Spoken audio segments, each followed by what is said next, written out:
আজি ৰাইজৰ দলে প্ৰস্তাৱ গ্ৰহণ কৰিছে যে বিধানসভাৰ অহা 13 আগষ্টৰ ভিতৰত যি অধিৱেশন শেষ হ'ব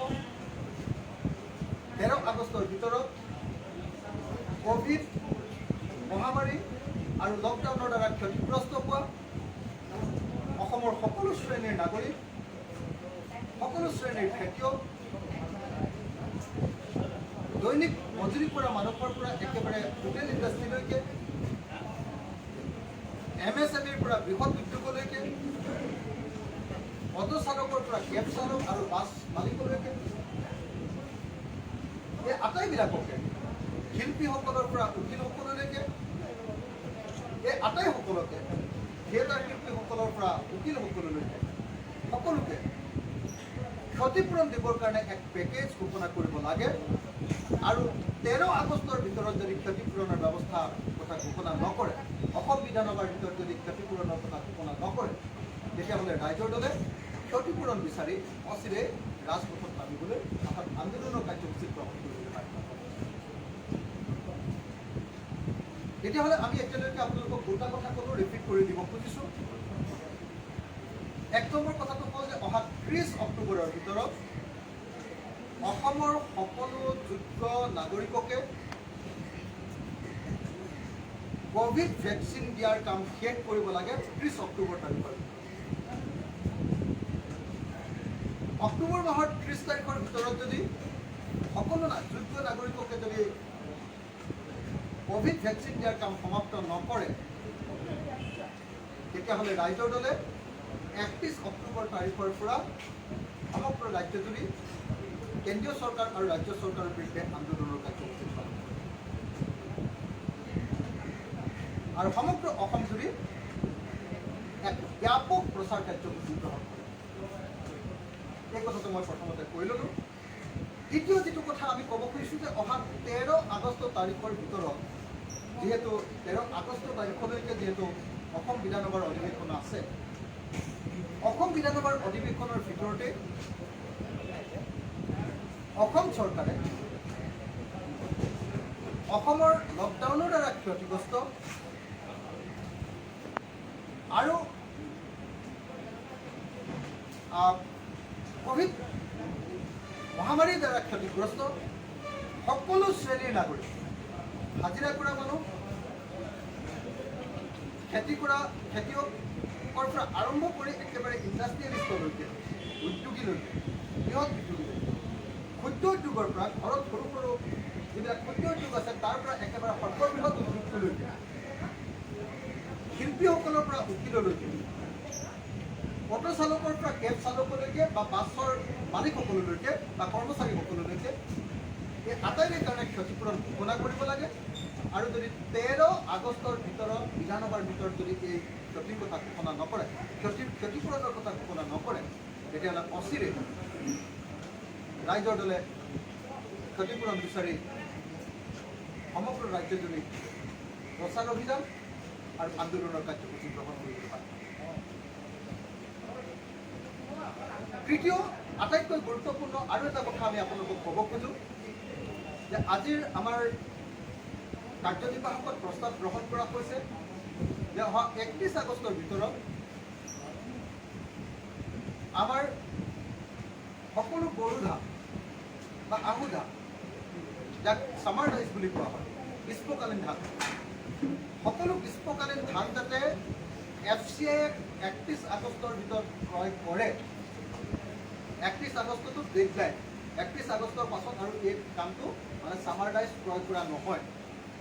গতিকে অহা 31 আগষ্টৰ ভিতৰত যাতে অসমৰ প্ৰত্যেকজন খেতিয়কৰ বড়ো আৰু আহু ধান যাতে ক্ৰয় কৰিব তাৰ কাৰণে অসমৰ কৃষি বিভাগক আৰু অসম চৰকাৰক ব্যৱস্থা গ্ৰহণ কৰিবৰ কাৰণে আমি যদি 31 আগষ্টৰ ভিতৰত অসমৰ গ্ৰীষ্মকালীন ধান ক্ৰয় কৰাৰ ব্যৱস্থা গ্ৰহণ নকৰে তেতিয়াহ'লে FCI আৰু অসমৰ কৃষি বিভাগৰ বিৰুদ্ধে ৰাইজৰ দলে প্ৰতিবাদী কাৰ্যসূচী গ্ৰহণ কৰিব লাগে। এই তিনিটা ৰাজহুৱা বিষয় আজি ৰাইজৰ দলৰ কাৰ্যনিৰ্বাহকত আলোচনা হৈছে প্ৰস্তাৱ গৃহীত হৈছে চৰকাৰৰ ওচৰত উত্থাপন কৰিবলৈ সিদ্ধান্ত গ্ৰহণ কৰা হৈছে আৰু চৰকাৰে যদি এই ক্ষেত্ৰত উপযুক্ত সঁহাৰি নিদিয়ে তেতিয়াহ'লে তাৰ বিৰুদ্ধে প্ৰতিবাদী কাৰ্যসূচী পৰ্যন্ত গ্ৰহণ কৰিবৰ কাৰণে সিদ্ধান্ত গ্ৰহণ কৰা হৈছে। মই আকৌ এবাৰ ক'লোঁ, আজি মই জেলৰ পৰা ওলোৱাৰ পাছত যিহেতু ক'ভিড চলি আছিলে, গতিকে আমি কোনো সভা কৰিব পৰা নাছিলোঁ। এতিয়াও যিহেতু ক'ভিড বিধি অব্যাহত আছে, কেৱল কেইজনমান বিষয়ববীয়াৰ জৰিয়তে আমি কেন্দ্ৰীয় কাৰ্যনিৰ্বাহক সভা অনুষ্ঠিত কৰিছোঁ আৰু সেই কাৰ্যনিৰ্বাহক সভাৰ এই প্ৰথম 3টা প্ৰস্তাৱ মই আপোনালোকৰ সন্মুখত ৰাখিব। আৰু কেইটামান সাংগঠনিক সিদ্ধান্ত আমাৰ হৈছে, ৰাইজৰ দলৰ সাংগঠনিক সিদ্ধান্ত। সেই সিদ্ধান্তৰ ভিতৰত 1 নম্বৰ সিদ্ধান্তটো হ'ল যে অহা 30 ছেপ্টেম্বৰৰ ভিতৰত আমাৰ মহিলাসকলৰ, আমাৰ মহিলা নাৰী, অসম মহিলা বল, অসম নাৰী বল বা অসম মহিলা বল নামৰ আমাৰ ৰাইজৰ দলৰ মহিলা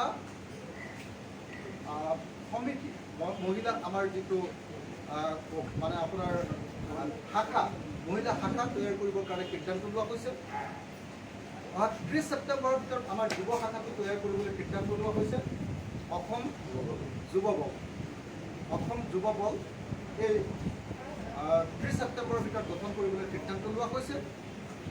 আৰু লগতে কোষসমূহ, চাহ শ্ৰমিক কোষ, সংখ্যালঘু কোষ, জনজাতি কোষ, অনুসূচিত জাতি কোষ, OBC কোষ, MOBC কোষ, এই আটাইবিলাক কোষ গঠন কৰিবৰ কাৰণে 30 ছেপ্টেম্বৰ আমাৰ সেই সময়সীমা নিৰ্ধাৰণ কৰা হৈছে। গতিকে অহা 30 ছেপ্টেম্বৰৰ ভিতৰত আমাৰ ৰাইজৰ দলৰ শাখা সমিতিসমূহ, মহিলা নাৰী শাখা আৰু যুৱ শাখা আৰু কোষসমূহ গঠন কৰিবৰ কাৰণে সেই সময়সীমা নিৰ্ধাৰণ কৰা হৈছে আৰু এই সময়সীমাৰ ভিতৰত আমি সেইবিলাক গ্ৰহণ কৰিম। আনহাতে উপ নিৰ্বাচন সম্পৰ্কে আমাৰ বিশদ আলোচনা হৈছে। উপ নিৰ্বাচন সম্পৰ্কত আমাৰ যি বিশদ আলোচনা হৈছে সেয়া হ'ল যে আমি উপ নিৰ্বাচনটো অসমৰ সকলো বিৰোধী শক্তিয়ে ঐক্যবদ্ধভাৱে খেলিব। বিৰোধী শক্তি মানে কেৱল ইয়াৰ পৰা AIDF-ক আমি বাদ দিছোঁ। AIDF-ক আমি বিৰোধী শক্তিৰ লগত ল'ব নোখোজোঁ। তাৰ কাৰণটো হ'ল যে বিজেপিৰ নিচিনাকৈ AIDF এটা সাম্প্ৰদায়িক দল। বিজেপিক আমি সাম্প্ৰদায়িক ফেচিবাদী দল বুলি গণ্য কৰোঁ আৰু AIDF-ক আমি সাম্প্ৰদায়িক মৌলবাদী দল বুলি গণ্য কৰোঁ। আৰু AIDF দলটোক আমি কোনো পৰ্যায়ত সেইকাৰণে কেতিয়াও আমাৰ বিৰোধী শক্তিৰ লগত ল'ব নোখোজোঁ, কাৰণ এটা সাম্প্ৰদায়িক দলক লগত লৈ আন এটা সাম্প্ৰদায়িক দলক পৰাভূত কৰাটো কেতিয়াও নৈতিকভাৱে বা মানসিকভাৱে বা মতাদৰ্শগতভাৱে বা ৰাজনৈতিকভাৱে সেই কামটো কৰাটো কেতিয়াও সম্ভৱ নহয়। গতিকে আমি AIDF-ক আঁতৰ কৰি আন সকলো ৰাজনৈতিক দল, বিৰোধী ৰাজনৈতিক দল যেনে কংগ্ৰেছ, ৰাইজৰ দল, অসম জাতীয় পৰিষদ, CPI, CPIM, CPI-ML আৰু যিমান ৰাজনৈতিক সৰু সৰু ৰাজনৈতিক দল আছে, আটাইবিলাক ৰাজনৈতিক দলে ঐক্যবদ্ধভাৱে আমি উপ নিৰ্বাচনত অংশগ্ৰহণ কৰিব পাৰোঁ। এই সম্পৰ্কত আলোচনা কৰিবৰ কাৰণে আজি কংগ্ৰেছ দলৰ 3জনকৈ কাৰ্যকৰী সভাপতি আমাৰ দলৰ কাৰ্যালয়লৈ আহিব। 4 বজাত ন? 5 বজাত আজি আমাৰ দলৰ কাৰ্যালয়লৈ আহিব। আমি দুটা বিষয়, যে জনগণ বিৰোধী, বিজেপি চৰকাৰৰ জনগণ বিৰোধী আৰু সাম্প্ৰদায়িক চিন্তাৰ বিৰুদ্ধে কেনেকৈ বিৰোধী শক্তিবিলাকে একেলগতে কাম কৰিব পাৰোঁ এই সম্পৰ্কে আলোচনা হ'ব আৰু উপ নিৰ্বাচন সম্পৰ্কে আলোচনা হ'ব। কেনেকৈ আমি উন্মুক্তভাৱে উপ নিৰ্বাচনত অংশগ্ৰহণ কৰিব পাৰোঁ। আমি বিচাৰিম যে সকলোৱে বিৰোধী শক্তিবিলাকে ঐক্যবদ্ধ হৈ আমি উপ নিৰ্বাচনত অংশগ্ৰহণ কৰোঁ।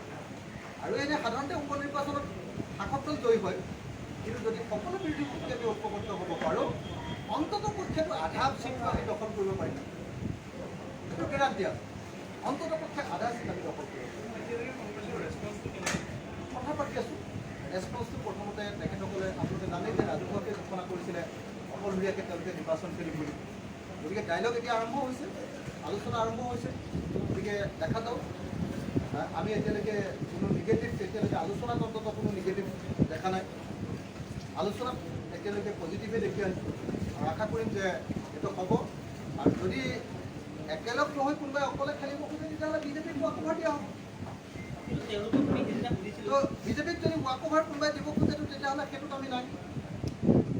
ৰাইজৰ দল আপোনালোকে সকলোৱে জানে যে গোটেই ভাৰতবৰ্ষৰ ভিতৰত কা আন্দোলনত আটাইতকৈ বা বিজেপিৰ এই যিটো ইমাৰ্জেঞ্চি পিৰিয়ড, আনডিক্লেয়াৰ্ড ইমাৰ্জেঞ্চি, নৰেন্দ্ৰ মোদীৰ যি ফেচিবাদী আনডিক্লেয়াৰ্ড ইমাৰ্জেঞ্চি, এই পিৰিয়ডটোত আটাইতকৈ নিৰ্যাতিত দলটো এখন ৰাইজৰ দল। আগতে কৃষক শক্তি সংগ্ৰাম সমিতি আছিলে, এতিয়া আমি ৰাইজৰ দল। তো ময়ে চাগে ভাৰতবৰ্ষৰ আটাইতকৈ বেছি সময় বিজেপি চৰকাৰ দিনত জেলত থকা মানুহ।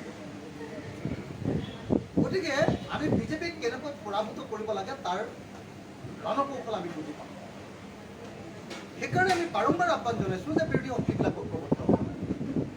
কিন্তু মই আকৌ এবাৰ আপোনালোকক পোনে পোনে ক'ব খোজোঁ যে AIDF-ৰ লগত কিন্তু আমি নাই। আপোনালোকে কোনোবাই যদি কয় যে নহয় AIDF-ক ল'ব লাগে, তেতিয়াহ'লে আমি ক'ম যে সেইটো প্ৰচেষ্টাত আমি থাকিব নোৱাৰোঁ। কাৰণ AIDF নামৰ দলটো এটা উপাত সাম্প্ৰদায়িক দল, আৰু এটা সাম্প্ৰদায়িক দলক লগত লৈ আন এটা সাম্প্ৰদায়িক দলক কেতিয়াও শাসনৰ পৰা আঁতৰ কৰাটো সম্ভৱপৰ নহয়। আৰু বহুতে মোক কৈ থাকে যে আপোনালোকে মুছলমান দল এটা কিয় সাম্প্ৰদায়িক দল বুলি কয়?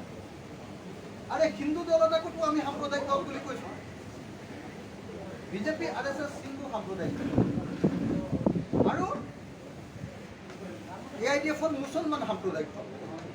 বহুতে কয় যে নহয় বদৰুদ্দিন আজমলে কোনোদিন সাম্প্ৰদায়িক কথা কোৱা নাই, সাম্প্ৰদায়িক এজেণ্ডা লোৱা নাই। আমি কওঁ যে যদি আপোনাৰ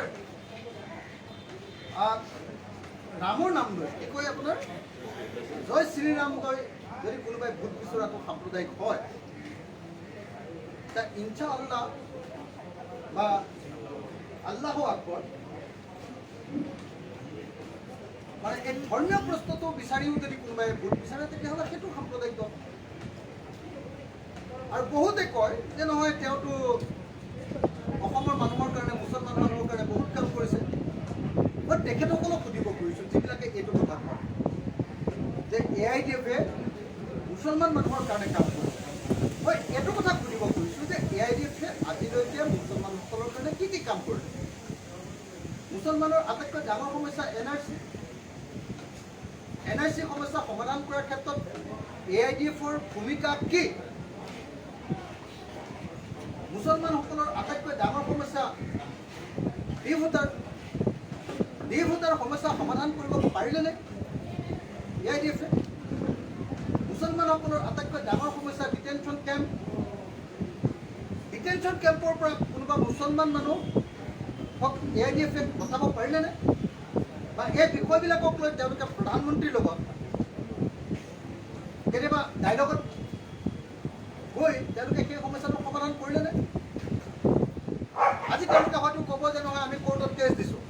আৰে কোৰ্টত কেছ দিয়া বাদ দিয়া, তোমালোকে যাক আটাইতকৈ ডাঙৰ মুখ্যমন্ত্ৰী বুলি কৈছা হিমন্ত বিশ্ব শৰ্মা, তেওঁলোকৰ মতে অসমৰ শ্ৰেষ্ঠ মুখ্যমন্ত্ৰী হিমন্ত বিশ্ব শৰ্মা।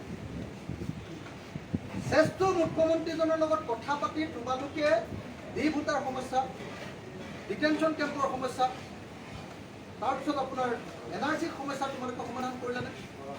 কিন্তু তোমালোকেতো ঠিকেই কৰিলা যে সাঁচি খেতিৰ ওপৰত, আগৰ খেতিৰ ওপৰত তোমালোকে যিটো বাধা আছিলে, আগতে চৰকাৰে বাধা আছিলে ৰাস্তাত সাঁচি ধৰে, যিটো বাধা নিষেধ আছিলে সেইটোতো ঠিকেই উঠাই ল'লা।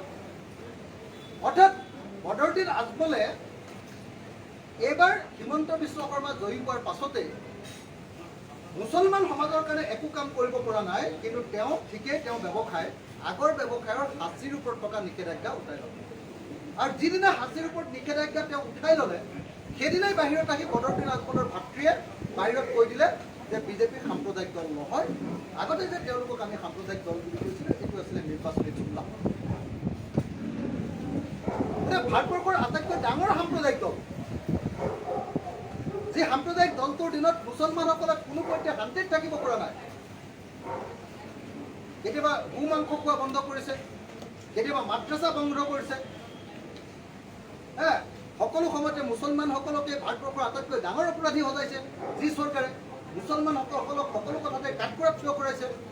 সেই দলটোক আজি কৈছে যে সেই দলটো বিজেপি RSS AIDF-ৰ মতে বোলে সাম্প্ৰদায়িক দল নহয়। AIDFৰ মতে ভাৰতবৰ্ষৰ আটাইতকৈ শ্ৰেষ্ঠ মুখ্যমন্ত্ৰীজনৰ নাম হিমন্ত বিশ্ব শৰ্মা। গতিকে তাৰ পাছত তেওঁলোক মুছলমানৰ পক্ষত থকা এটা দল বুলি ক'ব পাৰিনে? নোৱাৰে। তেওঁলোকে মুছলমানক ৰাজনীতিত আনিছে আৰু মুছলমানৰ কাৰ্ডখন ব্যৱহাৰ কৰি তেওঁলোকে সাম্প্ৰদায়িক ৰাজনীতি, যেনেকৈ AIDFে কি কয় বিজেপিয়ে হিন্দু সাম্প্ৰদায়িকতা কৰিছে, এইফালে হিন্দু সাম্প্ৰদায়িকতা যদি কৰে তেতিয়াহ'লে মুছলমান সাম্প্ৰদায়িকতাটো কৰি দিলে হিন্দু সাম্প্ৰদায়িকতাটো কৰিবলৈ বিজেপিৰ কাৰণে ভাল কাৰণে এতিয়া আমি কৈছোঁ যে AIDF আৰু বিজেপি RSS এটা মুদ্ৰাৰ ইপিঠি। এই কথাটো কোৱাৰ কাৰণে মোক কোনোবাই বেয়া পাইছে, আৰু কোনোবাই পদত্যাগ কৰিছে আমাৰ পাৰ্টিৰ। কিন্তু তাৰ পাছতো আমি কেতিয়াও বিচৰিত হোৱা নাই। আমি আমাৰ স্থিতিত সদায় একেই আছোঁ। যিদিনাৰ পৰা ৰাইজৰ দল জন্ম হৈছে সেইদিনাৰ পৰা আমি কৈছোঁ যে বিজেপি আৰু RSS আমাৰ আটাইতকৈ ডাঙৰ শত্ৰু, আৰু তাৰ পাছতে এটা ডাঙৰ শত্ৰু হ'ল সাম্প্ৰদায়িক AIDF। গতিকে সেই দুটাৰ পৰা আমি আঁতৰি আছোঁ, আছোঁ আৰু ভৱিষ্যতেও আঁতৰি থাকিম। আমাক কোনেও কেতিয়াও এই দুটা ক্ষেত্ৰত কেতিয়াও কম্প্ৰমাইজ কৰা আপোনালোকে দেখিব নাপাব। সেইটো নিৰ্বাচনতে হওক, সেইটো অন্য কথাতে হওক, আমি কেতিয়াও তেওঁলোকৰ লগত আপোচ নকৰোঁ। দুটা শক্তিৰ লগত, এটা হ'ল বিজেপি RSS আৰু আনটো হ'ল AIDF।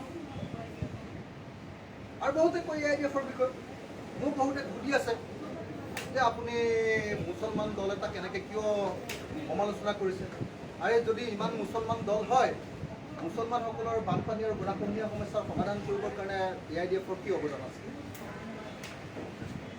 মুছলমানসকলৰ শিক্ষাৰ সমস্যাটো সমাধান কৰাৰ ক্ষেত্ৰত AIDFৰ কি অৱদান আছে? কিন্তু ঠিকেই আগৰৰ ওপৰত তেওঁ নিষেধাজ্ঞা উঠাই ল'লে। বিজনেছটো ঠিকেই কৰি আছে AIDF কৰি।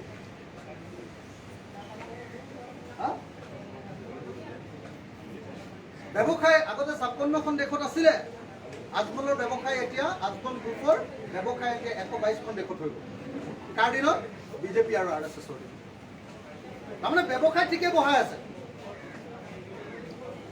কিন্তু মুছলমানসকলৰ সমস্যাৰ সমাধানৰ কাৰণে কোনো ব্যৱস্থা লোৱা নাই। গতিকে এই মুহূৰ্তত মই আপোনালোকক আকৌ এবাৰ ক'ব খুজিছোঁ যে এই দুটা শক্তিৰ বিৰুদ্ধে ৰাইজৰ দল, যেতিয়ালৈকে ৰাইজৰ দল থাকিব আৰু যেতিয়ালৈকে ৰাইজৰ দলত মই থাকিব, বাকীসকল থাকিবই। মই এইটো বেছি জোৰ দিবৰ কাৰণে কৈছোঁ যে যেতিয়ালৈকে ৰাইজৰ দলত অখিল গগৈ থাকিব, ৰাইজৰ দলে কেতিয়াও বিজেপি RSS আৰু AIDFৰ লগত কেতিয়াও বুজাবুজি নকৰে, কেতিয়াও নেভাৰ। এইটো নহওক, যোনে যি কথা নকওক। কোনোবা বুদ্ধিজীৱীয়ে আমাক ফৰমাইজ দিয়ক, কোনোবা বিৰাট ডাঙৰ পণ্ডিতে আমাক ফৰমাইজ দিয়ক, কাৰো প্ৰথমতে বিজেপি আৰু RSSৰ লগত আৰু AIDFৰ লগত কেতিয়াও আমাৰ বুজাবুজি নকৰে। এই কথাটো আমাৰ নীতি, আৰু এই নীতিৰ পৰা ৰাইজৰ দল কেতিয়াও আমি আঁতৰি নাহোঁ। এতিয়া এইখিনি এটা সুধিছোঁ, আমি সিদিনা কংগ্ৰেছক সুধিছোঁ যে মহাজোঁট সন্দৰ্ভত আপোনালোকে কি স্থিতি ল'ব, AIDF আপোনালোকৰ লগত থাকিব নে নাথাকে? তেওঁলোকে কৈছে যে উপ নিৰ্বাচনৰ আগত মহাজোঁটক লৈ পেলাই একো আলোচনা নহয়, যেনেকৈ আছে তেনেকৈ থাকিব। গতিকে AIDF মহাজোঁটত থাকিবই, তাৰপিছত আপোনালোকে কংগ্ৰেছৰ লগত কেনেধৰণে বুজা পৰা? নহয়, এতিয়া কথাটো কংগ্ৰেছৰ লগত ডাইলগ বা আলোচনা আৰম্ভ হৈছে। মই যিসকল কংগ্ৰেছ নেতাক পাইছোঁ, বহুত কংগ্ৰেছ নেতাই কৈ আছে যে তেওঁলোকে AIDFৰ পৰা আঁতৰ হ'ব। গতিকে ৰাজনীতিত স্থায়ী বস্তু একো নাথাকে।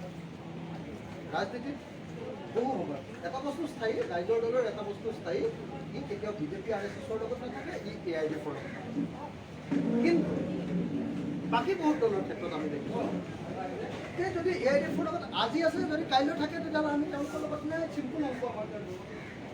কিন্তু ডাইলগ আলোচনা কৰাটো নিশ্চয় বাধা লাগিব নোৱাৰে। গতিকে কংগ্ৰেছৰ লগত আলোচনা আৰম্ভ হৈছে। কংগ্ৰেছৰ লগত আলোচনা ইতিবাচক দিশত গ'লে আমি CPIৰ লগত আলোচনা কৰিম, CPMৰ লগত আলোচনা কৰিম, CPI-MLৰ লগত আলোচনা কৰিম, আৰু AJPৰ লগত আলোচনা কৰিম। এই যি প্ৰাৰম্ভিক কথা বতৰা হৈছে কংগ্ৰেছৰ লগত, আপোনালোকে জনাইছেনে এই AIDFৰ প্ৰসংগটো তেওঁলোকক? সব কথা একদম আমাৰ স্থিতি সদায় ক্লিয়াৰ। মই যিমানবিলাক বিধায়কক বিধানসভাত কংগ্ৰেছ দলৰ বিধায়কক লগ পাই আছোঁ, সকলোকে মই ক্লিয়াৰলি কৈছোঁ যে আমি AIDF থকালৈকে কেতিয়াও আপোনালোকৰ লগত থাকিব নোৱাৰোঁ। অখিল দা, তৃণমূল কংগ্ৰেছৰ লগত কিবা আলোচনা হৈছে নেকি আপোনাৰ? হয়, তৃণমূল কংগ্ৰেছৰ লগত আমাৰ ৰাইজৰ দলৰ আলোচনা দীৰ্ঘদিন ধৰি চলি আছে। ফৰ্মেলি তৃণমূল কংগ্ৰেছৰ লগত 3বাৰ এতিয়ালৈকে ৰাইজৰ দলে, মই নিজেই 3বাৰ আলোচনাত বহিছোঁ। তৃণমূল কংগ্ৰেছৰ নেতৃবৰ্গৰ সৈতে আলোচনা হৈছে, আৰু তৃণমূল কংগ্ৰেছৰ নেতৃবৰ্গই কেৱল নহয়, তৃণমূল কংগ্ৰেছৰ নেতৃবৰ্গৰ লগত ভাৰতবৰ্ষৰ এজন নিৰ্বাচনী ষ্ট্ৰেটেজিষ্ট প্ৰশান্ত কিশোৰো সেই আলোচনাটো বহিছে। এইটো আমি আপোনালোকৰ পৰা লুকুৱাই নাৰাখোঁ। আমাৰ ক্ষেত্ৰত কোন কথাই লোকঘাত নাথাকে, কিন্তু তাৰ লগত বহিছোঁ, কি কথা পাতিছোঁ সেইটোতো আৰু আপোনালোকক কোৱা নহ'ব। কিন্তু আলোচনা কৰিছে, এইটো আপোনালোকক আমি ক্লিয়াৰলি কৈছোঁ। মই পৰহি কৈছিলোঁ, পৰহি আকৌ আলোচনা হ'ল, কালি আকৌ আলোচনা হ'ল, আৰু কালি গধূলি মই আকৌ কৰি তৃণমূল কংগ্ৰেছৰ প্ৰস্তাৱটো আমাৰ প্ৰতি হ'ল যে ৰাইজৰ দলটো তৃণমূল কংগ্ৰেছৰ লগত যোগ হৈ যাব লাগে একেবাৰে, আৰু অসমত তৃণমূল কংগ্ৰেছৰ ৰাজ্যিক কমিটিৰ মই সভাপতি হ'ম। এইটো হ'ল তৃণমূল কংগ্ৰেছৰ পিনৰ পৰা আমালৈ পোনপটীয়া প্ৰস্তাৱ। আমি সেই প্ৰস্তাৱটো গ্ৰহণ কৰা নাই। আমি তেওঁলোকক ক'ব খুজিছোঁ যে ৰাইজৰ দল অসমীয়া জাতিৰ জাতীয় চেতনাৰ অংগ, আৰু ৰাইজৰ দলে এই মুহূৰ্তত অসমৰ জাতীয় আঞ্চলিক শক্তিটোক প্ৰতিনিধিত্ব কৰে, আৰু এই মুহূৰ্তত বিজেপি আৰু RSSৰ বিৰুদ্ধে অসমত যদি কোনোবা বিকল্প আছে বুলি ভাবে, অসমীয়া জাতিয়ে, অসমৰ মানুহে, সচেতন অসমীয়াই এতিয়া ৰাইজৰ দলকে গণ্য কৰে। সেই কথাটো আমি তৃণমূল কংগ্ৰেছৰ লগত কৈছোঁ, আৰু তেওঁলোকক কৈছোঁ যে আমি তৃণমূল কংগ্ৰেছৰ লগত কোঅৰ্ডিনেশ্যনত থাকিব খোজোঁ, একেলগতে ইউনাইটেড ফ্ৰণ্ট কৰিব খোজোঁ, কিন্তু আমি তৃণমূল কংগ্ৰেছত চামিল হ'ব নোখোজোঁ, বা মই তৃণমূল কংগ্ৰেছৰ সভাপতি হ'ব নোখোজোঁ। বৰং তৃণমূল কংগ্ৰেছৰ লগত লগ লাগি সমগ্ৰ ভাৰতবৰ্ষত আমি আঞ্চলিক শক্তিবিলাকৰ এখন ঐক্য মঞ্চ তৈয়াৰ কৰিম। আপোনালোকে সকলোৱে জানে যে ৭৫ চনত যি ইমাৰ্জেঞ্চি হৈছিলে, ডিক্লেয়াৰ কৰিছিলে কংগ্ৰেছে, তাৰ পাছত ভাৰতবৰ্ষৰ সকলো আঞ্চলিক শক্তিবিলাক ঐক্যবদ্ধ হ'বলৈ আৰম্ভ কৰিছে। এতিয়া আনডিক্লেয়াৰ্ড যি ইমাৰ্জেঞ্চি ভাৰতবৰ্ষত চলি আছে বিজেপি আৰু RSS চৰকাৰ, সেই আনডিক্লেয়াৰ্ড ইমাৰ্জেঞ্চিৰ পাছত সমগ্ৰ ভাৰতৰ আঞ্চলিক শক্তিবিলাক আৰু বিজেপি RSS বিৰোধী শক্তিবিলাক, ৰাজনৈতিক শক্তিবিলাক আমি সকলোৱে একলগ হ'বৰ কাৰণে চেষ্টা অব্যাহত ৰাখিছোঁ। গতিকে ভাৰতবৰ্ষত আঞ্চলিক শক্তিবিলাকৰ এটা কনফেডাৰেশ্যন বনাবৰ কাৰণে অসমীয়া জাতিৰ প্ৰতিনিধি হিচাপে আমি যদি ৰাইজৰ দল থাকিব পাৰোঁ, বঙালী জাতিৰ প্ৰতিনিধি হিচাপে যদি TMC থাকে, তামিলসকলৰ প্ৰতিনিধি হিচাপে যদি DMK থাকে, তাৰপাছত মহাৰাষ্ট্ৰৰ যদি প্ৰতিনিধি হিচাপে যদি শিৱসেনা থাকে, তেতিয়াহ'লে গোটেই ভাৰতবৰ্ষৰ যিমান আমি আঞ্চলিক শক্তি আছোঁ, এই আঞ্চলিক শক্তিবিলাকৰ কনফেডাৰেশ্যনেই ভৱিষ্যতৰ প্ৰধানমন্ত্ৰীজনক আমি ঠিক কৰি দিব পাৰোঁ। গতিকে এই মুহূৰ্তত যদি প্ৰধানমন্ত্ৰী নৰেন্দ্ৰ মোদীক ক্ষমতাৰ পৰা আঁতৰ কৰিব লাগে, তেতিয়া মই ভাবোঁ যে ভাৰতবৰ্ষত এই আঞ্চলিক কনফেডাৰেশ্যনৰ প্ৰশ্নটো অত্যন্ত গুৰুত্বপূৰ্ণ, আৰু সেইকাৰণে আমি মমতা বেনাৰ্জীক সন্মুখত লৈ, এতিয়ালৈকে মমতা বেনাৰ্জীক সন্মুখত লৈ, যিহেতু মমতা বেনাৰ্জীয়ে সাংঘাতিক ধৰণে পৰাভূত কৰিছে বিজেপি RSSক, আৰু তেওঁ প্ৰত্যাহ্বান জনাব পাৰিছে আৰু প্ৰতিৰোধ কৰিব পাৰিছে, মমতা বেনাৰ্জীক প্ৰধানমন্ত্ৰীৰ প্ৰাৰ্থী হিচাপে আগত লৈ আমি ভাৰতবৰ্ষৰ সমগ্ৰ আঞ্চলিক শক্তিবিলাকে হয়তো তাৰ পাছত কংগ্ৰেছৰ লগত আলোচনা হ'ব, অন্যান্য CPI, CPM এই দলবিলাকৰ লগত আলোচনা হ'ব, কিন্তু প্ৰথমতে আমি সকলো আঞ্চলিক শক্তিবিলাকৰ এটা কনফেডাৰেশ্যন কৰিব। আৰু আপোনালোকে কি ভাবে, গোটেই ভাৰতবৰ্ষৰ আঞ্চলিক শক্তিবিলাকৰ যদি কনফেডাৰেশ্যন হয়, ৰাইজৰ দল তাক পাৰ্ট হোৱাটো উচিত বুলি ভাবে নে নাভাবে? এইটোতো উচিত হ'ব নহয় জানো?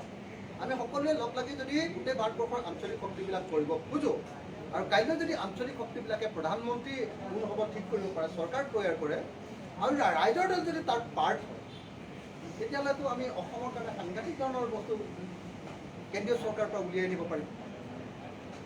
গতিকে সেই প্ৰক্ৰিয়াৰ কাম আমাৰ ইয়াত চলি আছে, আৰু অচিৰেই আপোনালোকে দেখিবলৈ পাব যে গোটেই ভাৰতবৰ্ষৰ আঞ্চলিক শক্তিবিলাক ঐক্যবদ্ধ হ'ব, আৰু আঞ্চলিক শক্তিবিলাকৰ ঐক্যবদ্ধ এই ৰাজনৈতিক প্ৰক্ৰিয়াৰ মাজেদি আমি ভাৰতবৰ্ষৰ পৰা বিজেপি আৰু RSSক সম্পূৰ্ণৰূপে হটাই দিবলৈ চেষ্টা কৰিম। আজিৰ মিটিঙত এই তৃণমূল সম্পৰ্কত আপুনি যিখিনি কথা ক'লে, দলীয় সভাত, দলীয় মঞ্চত আলোচনা হৈছেনে? এতিয়ালৈকে সেইটো আলোচনা হোৱা নাই, আলোচনা হ'ব। কাৰণ তাৰ আগতে আমাৰ সাংগঠনিক কিছু কাম আছিলে, সেই কামবিলাক চলি আছে। আমি গোটেই দিন ৰাতি যিহেতু বহিম, গতিকে নিশ্চিতভাৱে তৃণমূল কংগ্ৰেছৰ লগত আমি কেনেকৈ থাকিম, তেওঁলোকৰ পৰা দিয়া প্ৰস্তাৱ, মমতা বেনাৰ্জীৰ পৰা প্ৰস্তাৱটো হ'ল যে আমি নিজে তৃণমূল কংগ্ৰেছটো অসমত নেতৃত্ব ল'ব লাগিব। সেই প্ৰস্তাৱটো আলোচনা হ'ল। আমি গণতান্ত্ৰিক দল, সকলো প্ৰস্তাৱ আমাৰ মঞ্চত আলোচনা হ'ল। আৰু আমাৰ মঞ্চত কোনো এনেকুৱা হায়াৰকি নাই। আমি গণতান্ত্ৰিকভাৱে আমাৰ মঞ্চত সকলো কথা আলোচনা কৰোঁ, আৰু সেই কথা আজি ৰাজহুৱাভাৱে আলোচনা কৰিছে। আৰু আজি সেই সম্পৰ্কত নিশ্চিতভাৱে তৃণমূল কংগ্ৰেছৰ লগত আমি কেনেকৈ থাকিম, এই সম্পৰ্কে নিশ্চিতভাৱে এটা স্থিৰ সিদ্ধান্তত আমি উপনীত হ'ম।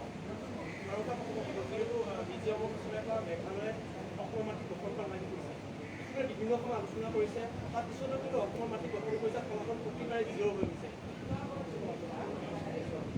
আমাৰ AIDF-এ ঘোষণা কৰা ভাৰতবৰ্ষৰ সৰ্বশ্ৰেষ্ঠ মুখ্যমন্ত্ৰী, AIDF-ৰ মুখ্যমন্ত্ৰী মানে সৰ্বশ্ৰেষ্ঠ হিমন্ত বিশ্ব শৰ্মাৰ দিনত আপোনালোকে দেখিছে যে সীমা সমস্যাটো আগতকৈ বেছি একিউট, বেছি গভীৰ হৈ পৰিছে। আগতে 3খন ৰাজ্যৰ লগত আমাৰ সীমাৰ কাজিয়া আছিলে, নাগালেণ্ড, অৰুণাচল প্ৰদেশ আৰু মেঘালয়। আমাৰ নতুন মুখ্যমন্ত্ৰীজন অহাৰ লগে লগে সেইটো চাৰিখন ৰাজ্যৰ লগত হ'ল। অথচ তেওঁলোকে কৈ থাকে যে নহয়, তেওঁ নেডাৰ আহ্বায়ক, গোটেই উত্তৰ পূৰ্বাঞ্চলৰ বোলে নেতা। উত্তৰ পূৰ্বাঞ্চলৰ নেতাজনৰ মুখ্যমন্ত্ৰী থাকোঁতে আৰু AIDF-ৰ মতে সৰ্বশ্ৰেষ্ঠ মুখ্যমন্ত্ৰী ভাৰতবৰ্ষৰ, সেই সৰ্বশ্ৰেষ্ঠ মুখ্যমন্ত্ৰীজন থাকোঁতে আজি মিজোৰামে মাটি দখল কৰিছে, আকৌ মেঘালয়ে মাটি দখল কৰিছে। একদম গুৱাহাটীত আহি মেঘালয়ে বোলে বগা চিন দি দিছে।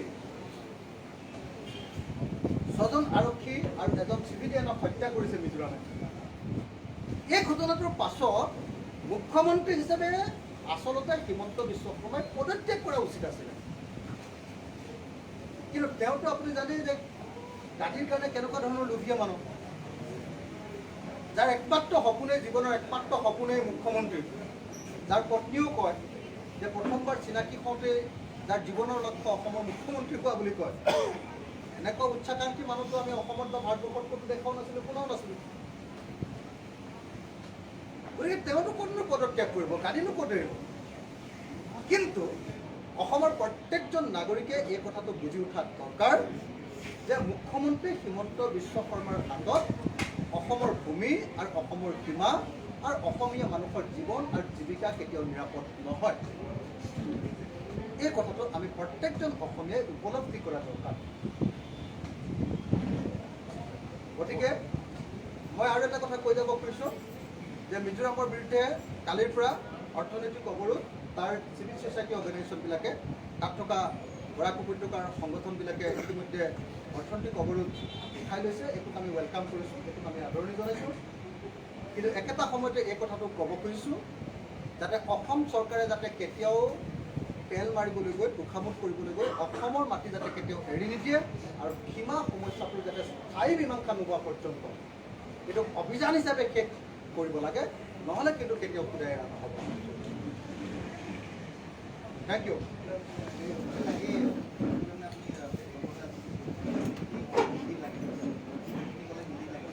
বৰ ভাল হিন্দী ক'ব। हाँ, तृणमूल कांग्रेस का सीट ममता बनर्जी ने हम लोग को इन्वाइट किया था डिस्कस करने के लिए।